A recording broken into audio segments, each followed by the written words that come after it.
Assalamualaikum warahmatullahi wabarakatuh. Pemirsa, Anda sedang menyaksikan program Tabalong Dialog bersama saya Muhammad Rizky yang akan menemani Anda selama kurang lebih 60 menit ke depan. Tentu saja dengan berbagai isu-isu atau hal-hal menarik yang terkini dan terbaru yang ada di Kabupaten Tabalong yang akan terus kita angkat untuk kita cari tahu pembenarannya dan apa yang sebenarnya terjadi dan hal-hal yang seperti itu yang memang perlu untuk diklarifikasi, dan itulah biasa yang kita lakukan di program Tabalong Dialog ini. Dan pemirsa, untuk diketahui bahwa mungkin kalau pemirsa yang sering melihat di TV Tabalong, mungkin di program Tabalong hari ini ada berita yang terkini yang sedang cukup populer, yaitu ada rekrutmen P3K yang mana pada akhir pekan kemarin sudah diselenggarakan tes CAT yang diselenggarakan di Kabupaten Tabalong yang diikuti oleh beberapa peserta yang jumlahnya mencapai ratusan. Kalau berdasarkan data yang kami terima, di sini ada 174 pelamar yang dinyatakan dapat mengikuti tes CAT. Dan apa sih sebenarnya P3K atau pegawai pemerintah dengan perjanjian kerja yang mungkin banyak masyarakat yang belum tahu, dan seperti apa P3K itu? Makanya kita menghadirkan 3 narasumber yang kita akan sama-sama mengupas terkait dengan rekrutmen dari P3K tersebut. Baik pemirsa, saat ini di samping saya sudah ada 3 orang narasumber. Yang pertama di sebelah saya saat ini sudah hadir Bapak Haji Wartoyo. Pak, apa kabar Pak? Alhamdulillah sehat. Oke, baik. Nah, beliau ini merupakan Kepala Badan Kepegawaian Pendidikan dan Pelatihan Kabupaten Tabalong. Dan kemudian di sebelah Pak Wartoyo ada Pak Haji Yuzanur. Pak, apa kabar Pak Yuzan? Alhamdulillah. Pak Yuzan kembali hadir di acara kita di Tabalong Dialog ini, dan beliau merupakan Kepala Badan Pengelola Keuangan dan Aset Daerah Kabupaten Tabalong. Dan mungkin yang perdana hadir di sini ada Ibu Umi Kasum. Beliau merupakan guru honorer ya di SDN Pembataan 1. Nah, apa kabar Bu? Baik, alhamdulillah. Oke, ini pertama kali Bu ya kita bertatap muka di acara Tabalong Dialog ini. Baik pemirsa, langsung saja kita akan mulai perbincangan kita untuk mengetahui apa sebenarnya P3K dan bagaimana proses dari rekrutmen tersebut, dan sejauh mana sudah proses dari rekrutmen P3K ini. Baik, saya mungkin seperti biasa akan langsung bertanya dengan narasumber yang tepat berada di samping saya, karena memang sudah spesial ditentukan tempat duduknya. Baik Pak Wartoyo, Pak, gimana nih Pak terkait dengan ada P3K ini Pak? Ini kan merupakan rekrutmen P3K ini dimulai di awal tahun 2019 ini Pak. Mungkin banyak masyarakat yang belum mengetahui Pak, apa sebenarnya P3K ini Pak? Silakan Pak.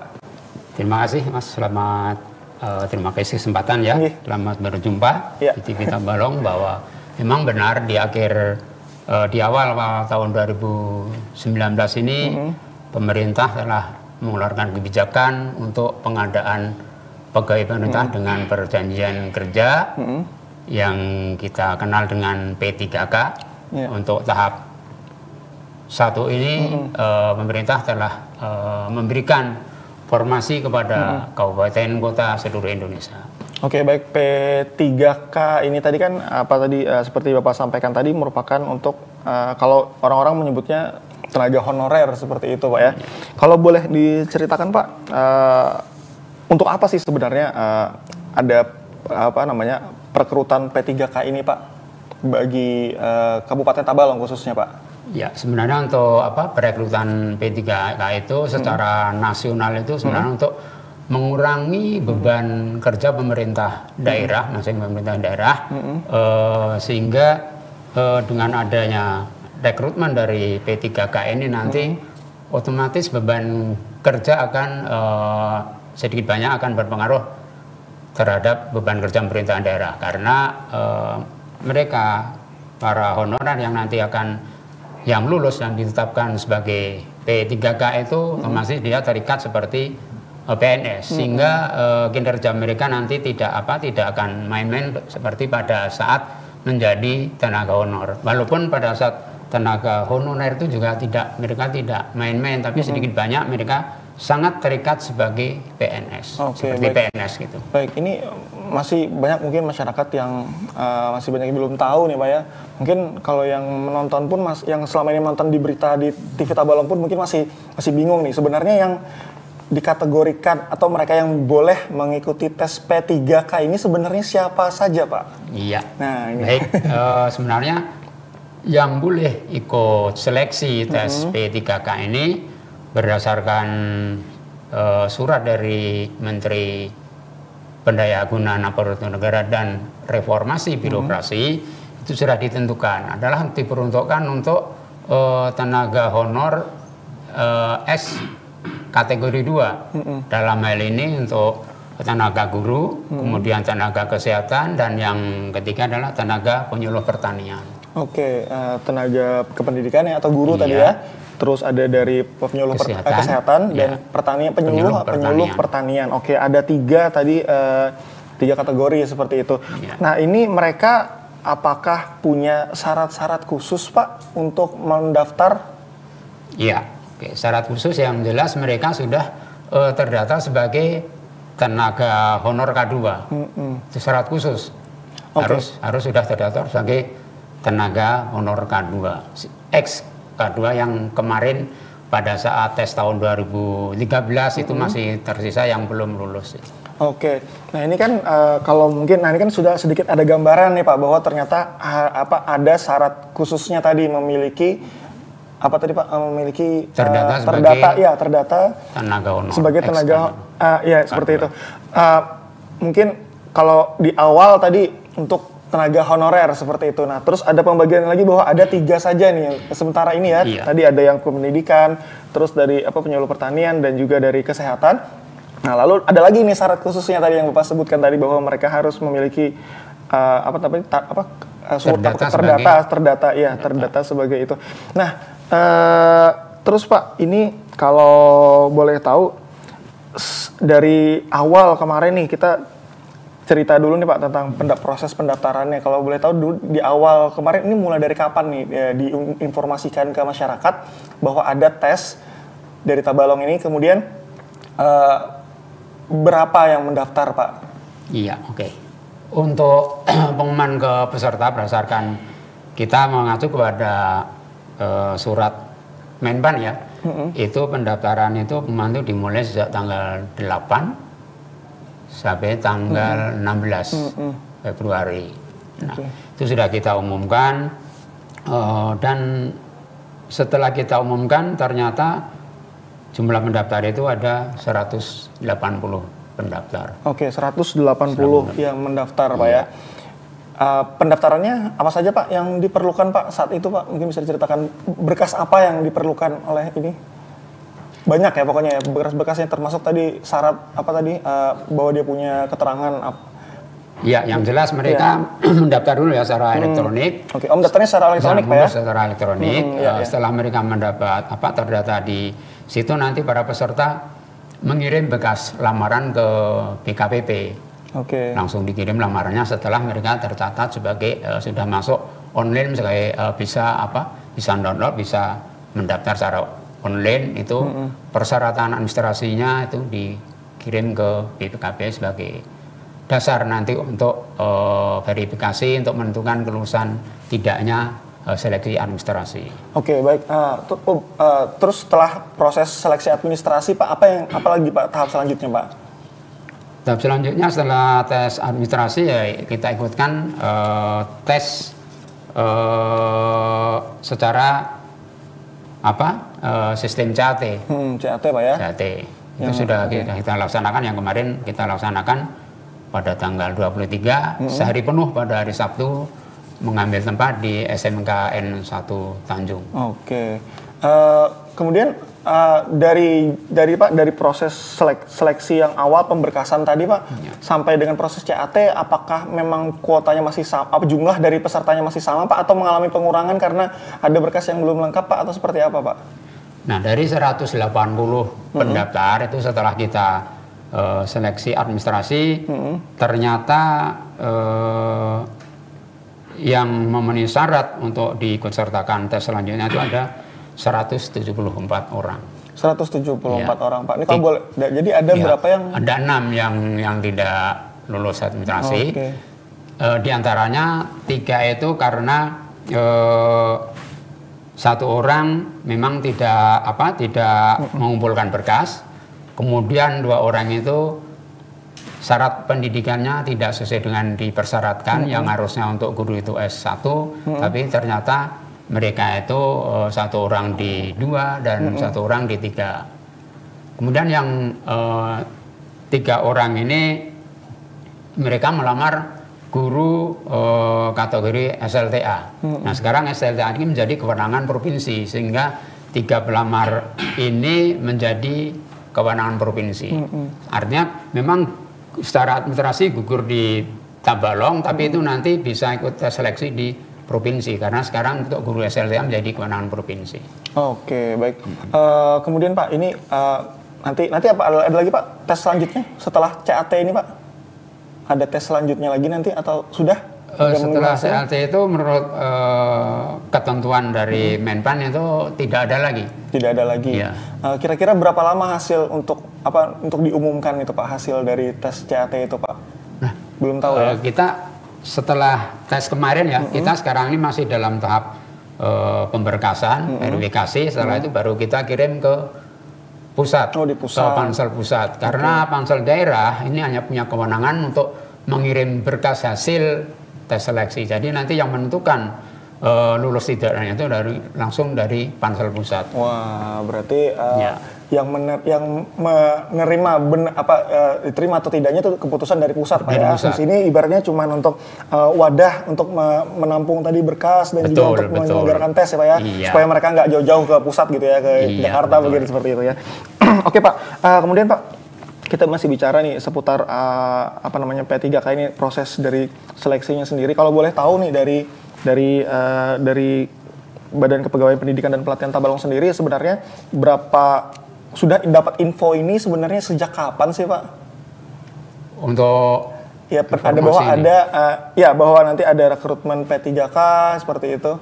Ya, kita baru dapat info ini ya di bulan ini, di awal-awal Februari. Di awal Februari Pak ya. Serba mendadak. Oke, terus gimana Pak persiapannya Pak saat diberitahukan bahwa ada informasi bahwa nanti harus diselenggarakan rekrutmen P3K ini? Terus seperti apa persiapan yang dilakukan oleh Badan Kepegawaian Pendidikan dan Pelatihan ini Pak? Ya oke. Setelah mendapat informasi itu, Badan Kepegawaian sudah barang tentu menyiapkan berkas-berkas kemarin yang seluruh honorer yang ada di Tabalong kita persiapkan datanya, karena kita kan belum tahu nanti dapat informasi berapa yang diberikan Tabalong, sehingga kita persiapkan nanti kita usulkan untuk bisa diikutsertakan dalam seleksi P3K. Oke, baik Pak. Kan mendadak Pak ya, mendadak nih, tapi syukurnya dapat aja tuh ada 100-an orang yang mengikuti seperti itu Pak ya. Iya. Dalam jangka waktu yang singkat itu. Nah, ini apakah ada kendala Pak Pak yang mungkin karena mulai dari mungkin seleksinya atau terus pas tesnya gitu, karena kan mendadak sekali nih. Sebenarnya kalau kendala yang berarti tidak ada ya, karena teman-teman di KPP yang termasuk teman-teman yang termasuk dalam tim seleksi ini telah bekerja keras, telah berjuang untuk mensukseskan pelaksanaan P3K ini. Hanya secara teknis pada saat mau persiapan pelaksanaan tes itu, aturan petunjuk teknis atau kebijakan dari pusat itu awalnya memang tidak ada.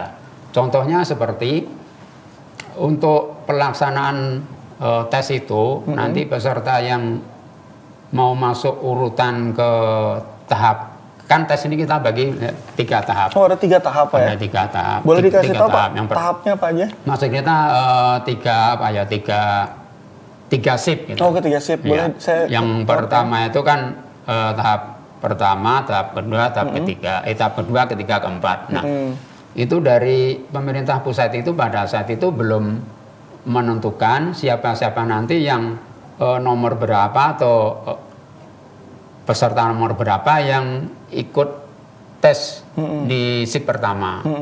Nah, oleh karena itu kami BPKP mengambil langkah, mengambil tindakan kebijakan kita berdasarkan abjad nama para peserta. Nah, itu sudah kita beritahukan kepada para peserta.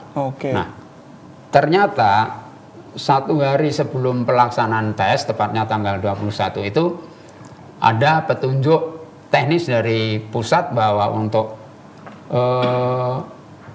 siapa-siapa yang mengikuti yang tahap pertama itu nanti jam sekian sampai jam sekian itu ternyata diacak. Ternyata diacak. Nah, oleh karena itu kami teman-teman di KPP dan teman-teman pansel lainnya mengambil sikap cepat bertindak. Kita para peserta yang semula sudah kita beritahu bahwa yang bersangkutan nanti jam sekian ini si A, si B, si C, ini sudah kita beritahu lewat grup WA dan juga lewat Dinas Pendidikan dan Kebudayaan untuk menyampaikan kepada para peserta, sehingga hal ini tidak menjadi hambatan karena kecepatan kesikapan kita, sehingga pada pelaksanaan tes itu yang seharusnya yang sebelumnya mereka kita beri tahu, ada yang nanti kita suruh datang jam 8, ada yang suruh kita jam 12. Dengan ada perubahan itu kita suruh datang semua jam 8. Alhamdulillah semua bisa tepat hadir jam 8, sehingga pada saat itu sudah bisa kita bagi per shiftnya. Wah ini luar biasa sekali nih, 1 hari sebelumnya sudah ada perubahan lah ya, sebelum ditentukan. Tapi untungnya semuanya Pak ya, semuanya hadir ya. Hadir karena kesikapan kita memang itu tadi kita lewat grup WA dan teman-teman di Dinas Pendidikan. Ini kita satu pertanyaan lagi Pak sebelum kita jeda nih. Setelah mereka mengikuti ini kira-kira kapan nih Pak tadi informasi kan tadi dikirim ke pusat nih nanti data-data hasil mereka ngikutin tes. Kira-kira kapan Pak mereka bisa mulai mungkin bekerja seperti itu Pak dengan status P3K ini Pak? Kita jangan dulu ya, jangan melangkah jauh. Jangan melangkah jauh ya, Kita aja sekarang kan data yang kemarin itu kan masih kita dalam pemberkasan. Nanti setelah itu baru kita kirim ke pusat, dan menurut informasi dari Kemenpan dan dari BKN pusat itu nanti pada tanggal 28 Februari itu data itu nanti akan dilakukan sinkronisasi antara data di pusat dengan data hasil seleksi kita di daerah, sehingga kita belum bisa mengetahui kapan mereka, jangankan mulai bekerja untuk hasil dari ini aja belum tahu ya. Hasil kelulusannya kan belum tahu. Memang kita ada passing grade, sesuai dengan passing grade itu kita belum, panitia daerah belum tahu, belum bisa memastikan yang masuk passing grade itu apakah nanti lulus, belum tahu. Nanti yang punya kewenangan untuk lulus tidaknya itu nanti yang menentukan dari pusat. Baik Pak. Kita jeda dulu Pak ya, sejenak ya. Pak Wartoyo kita jeda sejenak. Pak Yuzan, setelah ini mungkin giliran Bapak juga dan juga Ibu ya. Setelah ini kita memang ingin tahu dulu tadi tentang apa itu P3K. Jadi kita banyak menghabiskan di Pak Wartoyo seperti itu. Baik pemirsa, jangan kemana-mana. Setelah jeda berikut ini kita akan kembali tetap mengupas seputar rekrutmen dari P3K ini. Jangan kemana-mana, tetap bersama kami di Tabalong Dialog setelah jeda yang satu ini.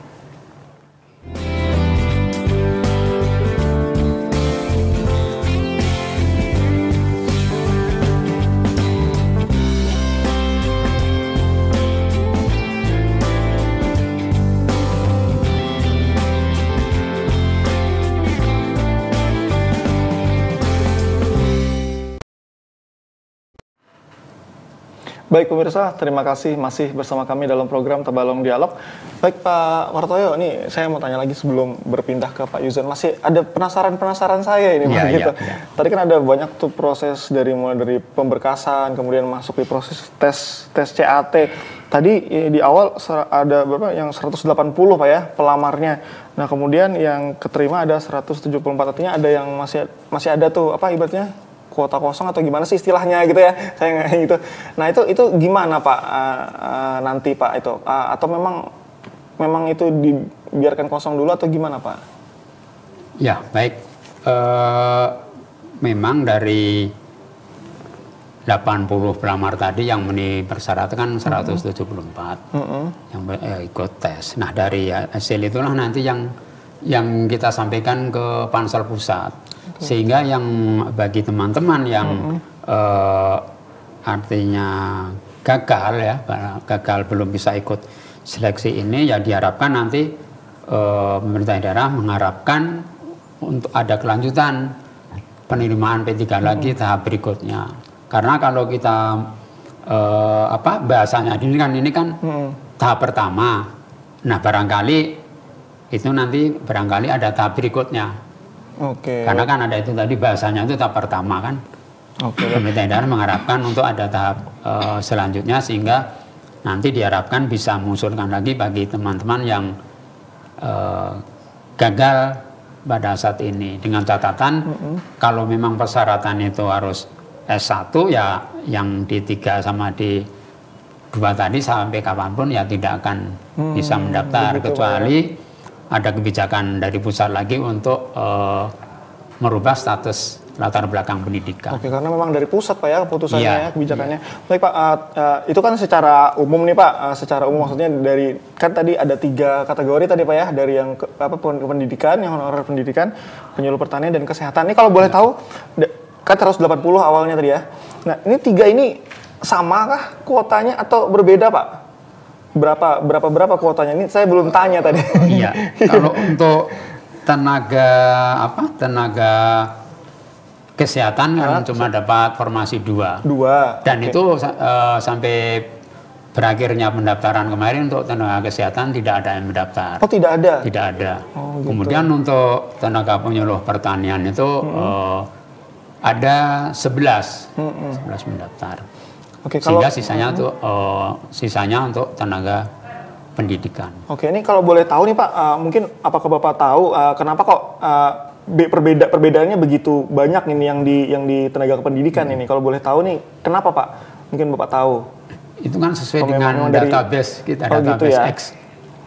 Honorer kategori 2 tadi memang sudah terdata di pusat, di BKN, di Menpan, memang itu datanya. Ya baik, kita beralih ya ke Pak Yuzan. Tadi ada 174 yang mengikuti tes CAT Pak, dan kita masih menunggu juga mungkin kabar nanti Pak Watoya juga mungkin masih menunggu kabar dari pusat seperti apa nanti keterima atau enggaknya dan kapan mulai bekerjanya.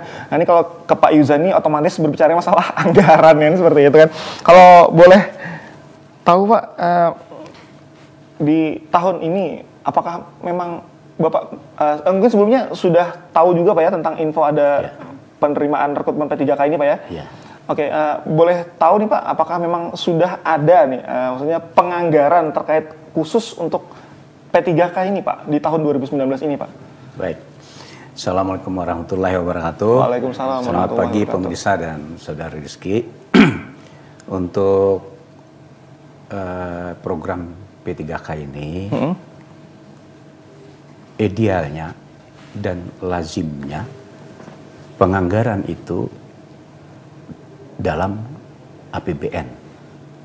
APBN ya? APBN. Karena dari pusat tadi Pak ya? Karena begini, lazimnya gaji dan tunjangan aparatur sipil negara yang di dalamnya adalah ada PNS dan P3K itu selalu dimasukkan dalam komponen dana alokasi umum. Setiap APBN pada setiap tahunnya lazimnya di situ ditampung di dana alokasi umum APBN. Nah, terkhusus kepada P3K ini yang tadi Pak Wartoyo sudah menjelaskan bahwa program ini meski diisyaratkan oleh undang-undang ASN itu sejak tahun 2013, tetapi lagi-lagi serba mendadak. Secara petunjuk pelaksana pada tahun 2018. Tepatnya pada tanggal 22 November 2018 yang dilegalisasi dengan Peraturan Presiden nomor 49 tahun 2018 tentang manajemen pegawai pemerintah dengan perjanjian kerja. Nah, kita bisa bayangkan dengan petunjuk lebih lanjut dari Undang-Undang ASN, kemudian terbit Perpres 49 tahun 2018 pada bulan November tahun 2018, otomatis baik APBN untuk 2019 termasuk APBD Kabupaten Tabalong untuk tahun 2019 sudah disusun dan hampir ditetapkan. Oleh karena itu, di APBD tahun 2019 itu anggaran untuk P3K pasti belum dialokasikan. Karena itu tadi lazimnya pada DAO, komponen DAO, dana alokasi umum APBN. Nah, oleh karena itu kita beberapa kali berdiskusi dengan Pak Bupati, Pak Sekda, juga dengan kawan-kawan yang terkait termasuk Pak Wartoyo dan kawan-kawan. Ini bagaimana penganggaran ini, gitu kan? Karena tadi belum kita anggarkan dalam APBD 2019. Nah, oleh karena itu kami lagi-lagi harus mengikuti tahapan dan proses rekrutmen ini sampai pada tahap final, artinya mereka legal dibuktikan dengan surat keputusan lulus untuk melaksanakan tugas sebagai P3K.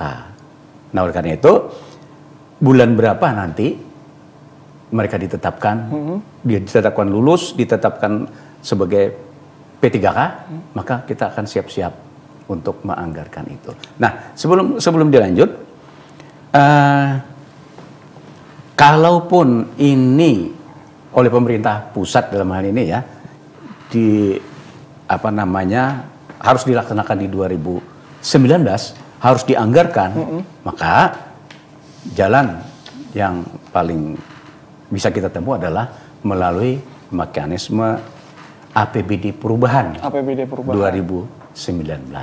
Terus berarti bahwa itu lagi-lagi kami tetap berharap di APBN 2019 tertampung dalam dana alokasi umum.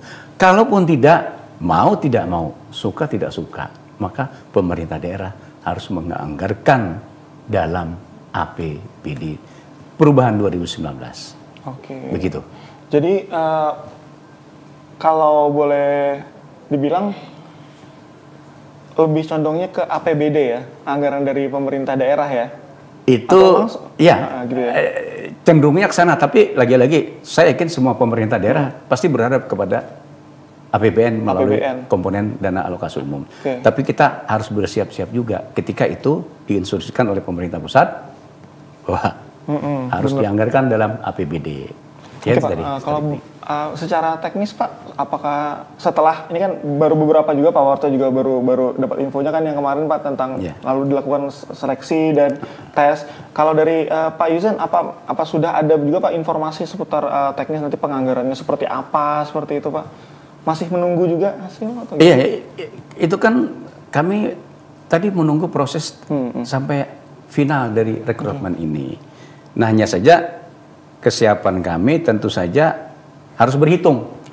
Ketika itu harus dilaksanakan dalam APBD perubahan 2019, maka kami harus berhitung. Saya kira begitu. Ini kalau boleh tahu nih, kalau dari gaji untuk nanti P3K sendiri ada petunjuk teknisnya Pak mungkin dari pusat yang mungkin selama ini yang pernah ada? Di dalam Perpres 49 tahun 2018 itu pada pasal 100 disebutkan bahwa pada saat peraturan pemerintah mulai berlaku dan apabila ketentuan itu belum ada petunjuk pelaksana tentang ketentuan teknis penggajian dan tunjangan P3K, maka ketika mereka diangkat sementara harus sesuai dengan peraturan penggajian dan tunjangan yang berlaku pada pegawai negeri sipil sekarang. Seperti itu. Berarti nanti bakal sama dengan PNS. Iya, apabila tidak ada ketentuan lebih lanjut mengatur tentang teknis penggajian dan tunjangan P3K, maka ketika mereka diangkat, ditetapkan, sementara mungkin harus menyesuaikan dengan peraturan penggajian dan tunjangan pegawai negeri sipil. Oke, kalau boleh tahu nih pegawai negeri sipil kan biasanya ada banyak kategori nih Pak ya. Ya. Nah ini yang kelas yang kelas berapa ini Pak yang kenanya? Oke. Nah, tadi Pak Wartoyo sudah menyebut bahwa ada 174 yang lulus seleksi yang akan nanti diusulkan ke Pansel ya, gitu. Dari Menpan RB. Nah, oleh karena itu kami sudah mulai berhitung-hitung ini dari 174 yang diusulkan itu, apabila katakanlah mereka itu lulus semua, kira-kira harapan ibu di samping ini. Nah, apabila mereka lulus semua, yang 174 orang itu, maka kategorinya adalah sebagai berikut. Yang S1 kan tadi sebanyak 169. Nah, masa kerja 0 tahun S1 P3K itu gaji pokoknya sama dengan golongan 3A. Pegawai negeri sipil. Sebesar Rp2.456.700. Nah, apabila S1 ini lulus semua, 169 orang, dikali Rp2.456.700 satu bulan, maka kita harus menyediakan anggaran sebesar Rp415.182.300. Itu yang S1. Nah, kemudian yang D3 tadi kalau tidak salah 1 orang, Pak Wartoyo ya, yang lulus seleksi itu. Maka setara gaji pokok pegawai negeri sipil adalah sebesar Rp2.192.300 setiap bulan. Dan yang kategori ketiga atau tingkatan yang ketiga adalah yang SLTA, yang tadi disebutkan ada 4 orang. Nah, gaji pokok untuk SLTA itu 0 tahun sebesar Rp1.926.000. Sehingga ketika disediakan untuk 4 orang, maka kita harus menyiapkan anggaran Rp7.704.000 per bulan. Total 174 orang ini kita akan memerlukan setiap bulan anggaran sebesar Rp425.078.600. Itu satu bulan itu, Mas Rizky. Nah, kalau 1 tahun bagaimana? Ini kan 2019 ini. Benar. Kalau 1 tahun bagaimana? Nah, kita lagi-lagi kami selalu mengikuti mekanisme di BKPP. Nah, ketika mereka diangkat, rasa-rasanya mungkin tidak mungkin di bulan Januari mereka diangkat. Maju apa mundur Pak Wartoyo?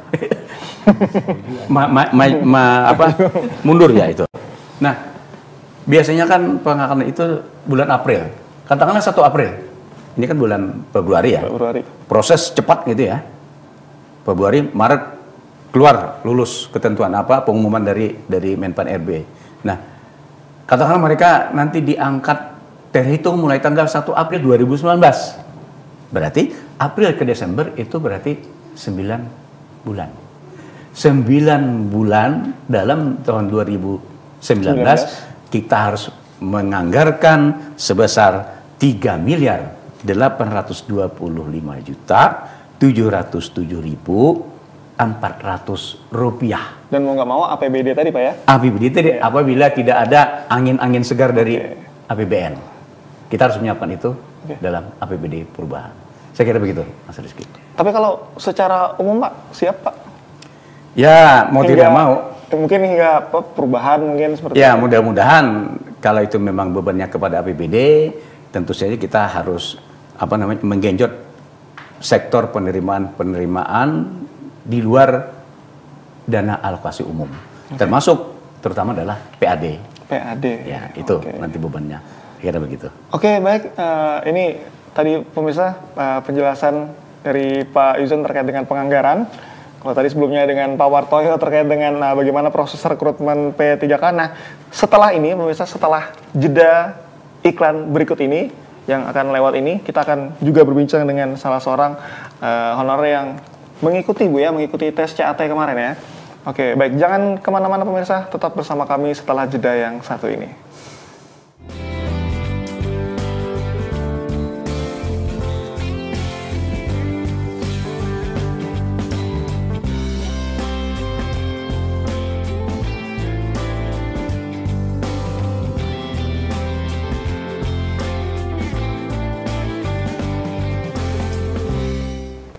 Ya pemirsa, terima kasih masih bersama kami dalam program Tabalong Dialog. Baik, kita akan lanjutkan perbincangan kita kali ini dengan Ibu Umi Kasum. Baik, Bu, ini tadi Ibu sudah sedikit tadi perkenalan di awal, saya menyebutkan bahwa beliau ini merupakan salah seorang guru honor di SDN Pembataan 1, Bu ya.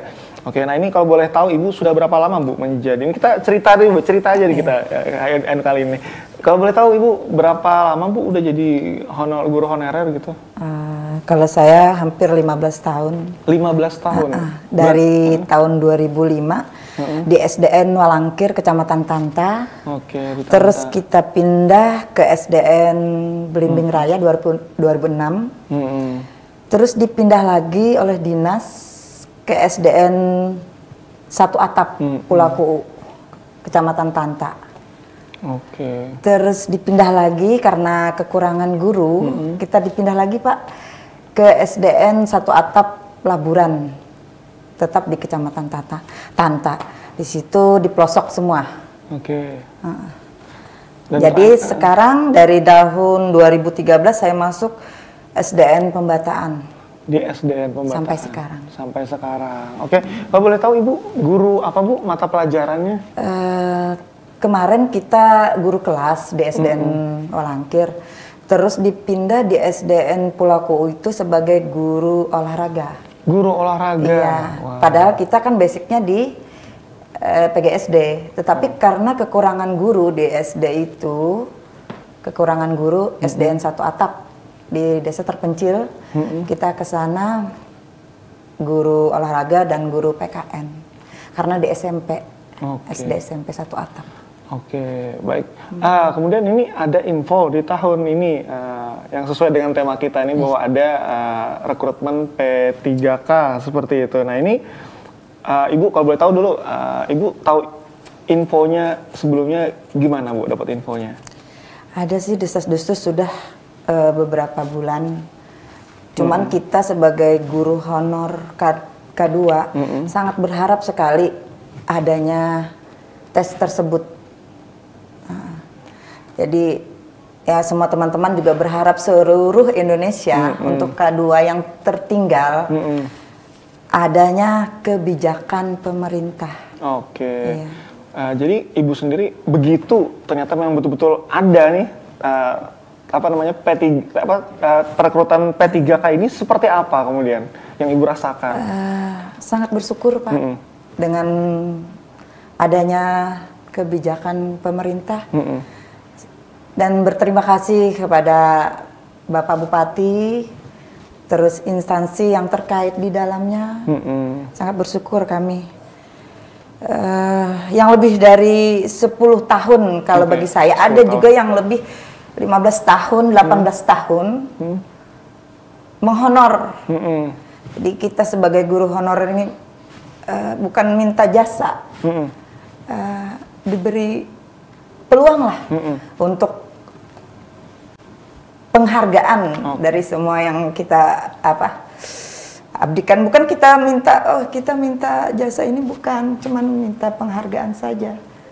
Yeah. Oke, baik. Nah kemudian begitu Ibu tahu info ada penerimaan ini, seperti apa nih Bu? Kan waktunya sangat singkat begitu ya. Persiapan Ibu seperti apa Bu kalau boleh tahu nih Bu?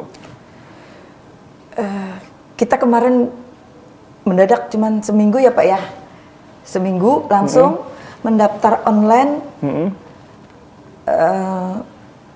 semua ijazah, KTP di scan, semua di situ. Besoknya menerima, memang tidak ada persiapan, ya mau ndak mau disiap-siapkan, walaupun secara ini sangat pesimis. Oke. Ibu sempat pesimis sih Bu ya? Iya, saya pesimis karena kemarin tidak lulus. Oh gitu. Iya, cuman ya udah saya berdoa aja mudah-mudahan ada rezekinya untuk tahun ini. Oke, baik. Kalau Ibu kan sudah mengikuti tes ini Bu ya. Iya. Nah, kalau boleh tahu mungkin waktu lagi pemberkasan, kemudian pas ngikutin tes sendiri, ini ada apa yang mungkin hal yang sulit yang Ibu lalui selama proses itu? Yang sulit itu Kita menanyakan masalah ujiannya, soalnya di mana, bagaimana, menanyakan kemana, itu aja sih. Terus was-was, karena di situ nilainya langsung keluar dengan ukuran saya umurnya gitu, sudah tua, jadi rasa tegang sendiri, was-was gitu. Cuman ya alhamdulillah kita menyambut sangat objektif lah. Oke, berarti lebih ke tesnya yang ibu takutkan ya? Tegang mungkin kali ya, tegang, karena di sana nilainya langsung keluar. Kayak dulu kan mungkin bisa, ya alhamdulillah tidak ada insiden Pak ya.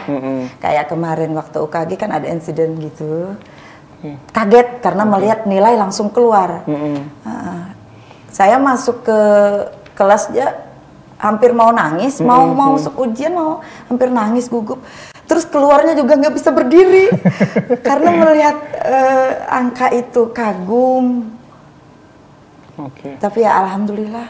Oke baik Bu, ini kan ada syarat-syarat khusus yang disampaikan Pak Wartoyo tadi Bu, ada macam-macam syarat itu harus dipenuhi dalam waktu yang 1 minggu tadi. Ibu bilang ya udah saya laluin aja kata Ibu tadi kan gitu kan. Nah ini kalau boleh tahu, kalau menurut Ibu sendiri sebenarnya mudah nggak sih Bu mengumpulkan syarat ini, atau menurut Ibu agak rumit nih syarat-syaratnya? Kalau bagi saya ya karena administrasi kita lengkap seperti KTP, NPTK, ijazah, dan kita juga terdaftar di K2 itu, alhamdulillah aman sih, nggak terlalu kendala.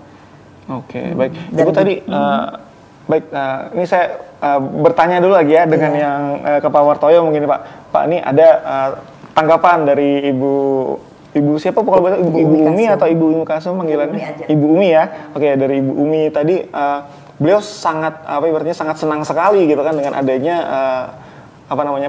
rekrutmen P3K ini gitu kan.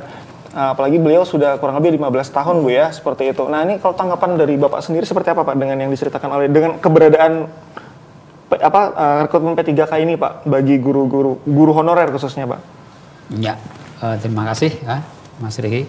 Memang sejak awal pemerintah daerah itu memang berharap bahwa semua tenaga honorer baik yang ex kategori 2 maupun yang di luar kategori 2 itu oleh pemerintah daerah, oleh pemerintah pusat bisa diangkat semua. Oleh karena itu pada saat kita menerima formasi yang sebanyak 168 itu, pemerintah daerah memperjuangkan lagi. Walaupun sudah dipatok formasi tabolong kamu dapat sekian, tapi pemerintah daerah karena mengingat di luar itu masih banyak tenaga honor, oleh karena itu pemerintah daerah mengusulkan kembali tambahan formasi sebanyak 148. Oke, itu di kategori apa aja Pak? Itu baik di kategori 2 yang di luar 171 tadi maupun di luar itu yang mereka tidak termasuk kategori 2, tapi tetap kita upayakan, kita perjuangkan untuk bisa ikut dalam seleksi P3K. Nah, dari usulan tambahan 148 itu oleh pemerintah pusat disetujui tambahan itu ada 66, sehingga cukup lumayan lah tambahannya. 66 itu tadi termasuk tadi yang mereka yang dulu tes pada tahun 2013 lulus tes tapi tidak lulus pemberkasan. Nah, dengan ada usulan kita, alhamdulillah oleh pemerintah pusat diperhatikan sehingga kita mendapat tambahan lagi itu tadi 66.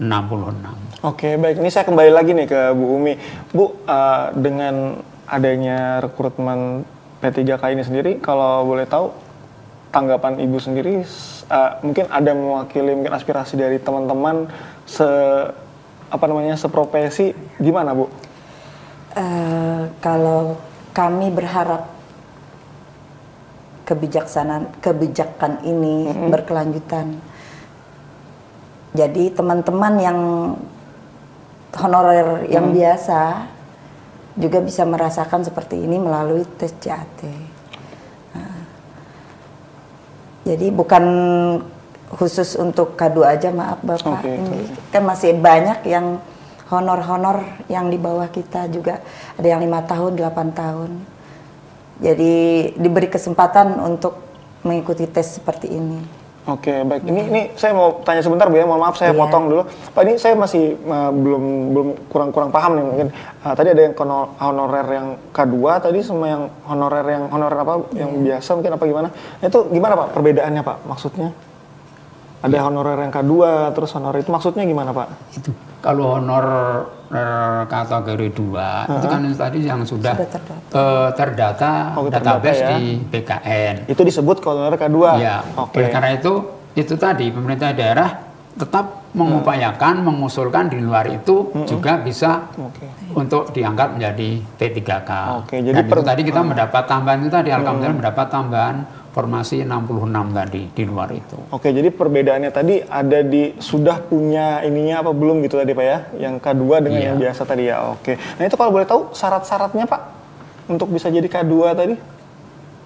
Untuk syarat K2 dulu kan ini harus mengabdi itu secara terus-menerus. Mereka mengabdi di sekolah negeri. Dan apa pada saat itu pada saat mengabdi itu mereka harus sudah S1 itu anunya. Oke, jadi ada syaratnya S1 juga Pak ya. Dan tidak boleh terputus-putus itu apanya untuk honornya. Oh gitu, berarti dia harus terus mengajar, nggak boleh misalnya mungkin ada berhenti dulu berpindah ke sekolah, mungkin nggak boleh gitu Pak, harus terus mengajar gitu ya. Berapa tahun Pak? Tadi bertahun-tahun, tadi berapa tahun Pak? Ada batasannya mungkin? Terus kalau mereka pengen mengajukan atau mereka diberikan seperti itu? Tahun 2013 mereka harus sudah TMT tanggal 1 Januari 2013 mereka sudah terdaftar sebagai tenaga honor. Oh gitu, oke. Itu anunya, batasan itu tadi. Berarti ya cukup lama juga Pak ya, yang itu ya. Oke. Baik Pak, kita Bu dan Pak Yuzan kita jeda dulu lagi sejenak. Setelah ini kita akan kembali lagi, pemirsa jangan kemana-mana, tetap bersama kami di Tabalong Dialog.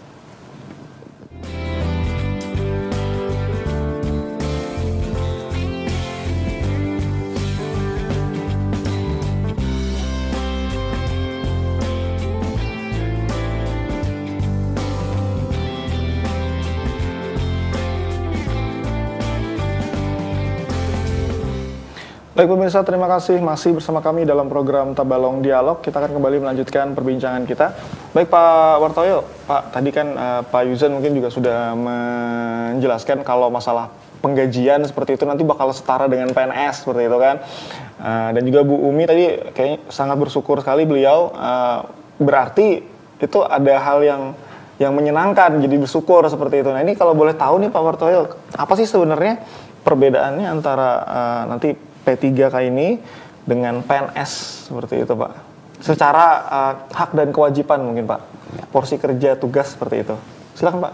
Oke, secara umum sebenarnya antara PNS dengan P3 itu kan sama. Mereka sama-sama bagian dari ASN. Hanya perbedaannya kalau P3K itu diangkat dengan perjanjian kerja sesuai dengan kebutuhan instansi. Sedangkan kalau PNS mereka adalah berstatus sebagai tetap.